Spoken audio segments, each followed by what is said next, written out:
It's a big risk. It's a huge risk. No one's been there. We don't know where we're going. It could be a really good discovery, but it could be a complete myth.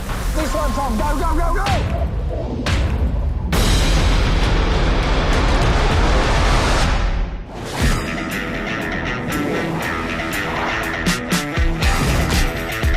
Ross and Tom have been, two of my biggest heroes growing up. I think Tom's the best ever at pipeline. Ross, there he is. He's taking off in massive waves. No one could take their eyes off him. Communication kind of works like this. No, go, go, go, go, go, go! No, no, what? Ah! In a sense, we have a good marriage. Oh! Oh! Hang on! Our holy grail is to find new spots that have never been surfed. There it is. It's breaking now. We're just going out of the unknown. You're right. I'm still looking for that wave that's going to say, that's the biggest wave you're ever going to ride.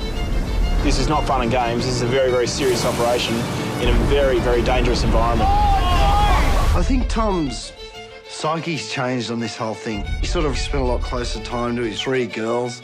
It became a girl. Almost. I'm turning 50 and I'm looking at life a lot different. It's too windy. There's going to be 50 knots of wind. It's definitely going to be big. It's a mutant of a wave. It's really, really scary. 80 k's out to sea. If someone gets hurt... Yeah, this one, Tom. Go, go, go, go, go!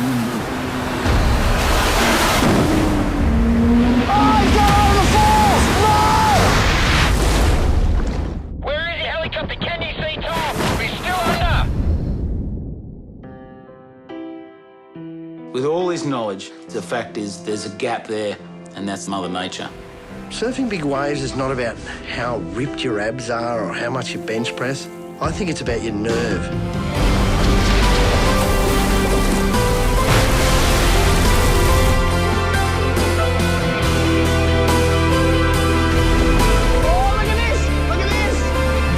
I think they've both lived a few lives. They've lost a few lives. If they've got 9 when they started, they're down to 1 or 2 each, mate.